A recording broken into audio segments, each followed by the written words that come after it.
Our labs are not just about science, they're about sparking curiosity and igniting the art of discovery. Singhania Educational Institute, cultivating knowledge.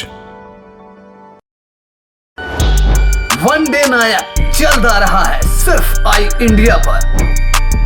Lok Sabha चुनाव को लेकर यूं तो पूरे देश में सियासी पारा चढ़ा हुआ है, लेकिन सीटों के लिहाज से देश के सबसे बड़े सूबे यूपी में राजनीतिक हलचल चरम पर है। यूपी की राजनीति में प्रमुख दल भाजपा, सपा, कांग्रेस और बसपा आदि अपने प्रत्याशियों की सूची को अंतिम रूप देने में जुटे हुए हैं। इसी बीच एक ऐसी सूची भी है जो चर्चा का सबब बन गई है, जिससे सपा को खासी परेशानी होने की बात कही जा रही है। दरअसल असदुद्दीन ओवैसी की पार्टी ऑल इंडिया मजलिस इत्तेहादुल मुस्लिमीन यानी AIMIM की यूपी की सियासत में एंट्री हो रही है। ओवैसी की सियासत का जो तरीका है वह सपा के MY फैक्टर को कमजोर करने वाला है। लिहाजा ओवैसी की एंट्री को लेकर सपा में काफ़ी हलचल होना बताया जा रहा है।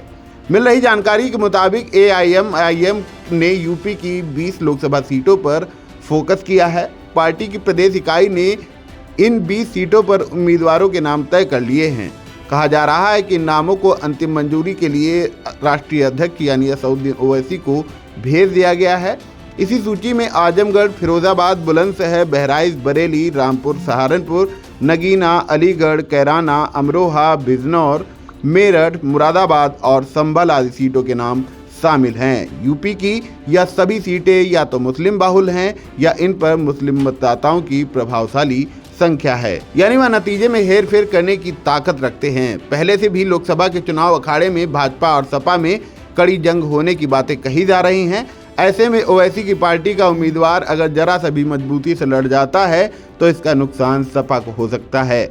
ओवैसी यूपी में क्या खेला करना चाहते हैं, इसकी बानगी आजमगढ़ सीट से मिल रही है। चर्चा है कि सपा का गढ़ कही जाने वाली इस सीट पर AIMIM के प्रदेश अध्यक्ष और दिग्गज मुस्लिम नेता शौकत अली को चुनाव लड़ाने की तैयारी है।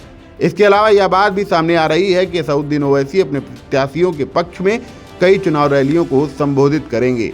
जाहिर है कि ओवैसी के इस कदम से सपा और उसके इंडिया गठबंधन की यूपी की सियासी समर में मुश्किलें बढ़ सकती हैं।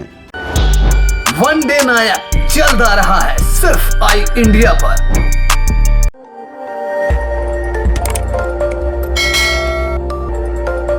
खबर आपकी, नजर हमारी। देखते रहिए आई इंडिया।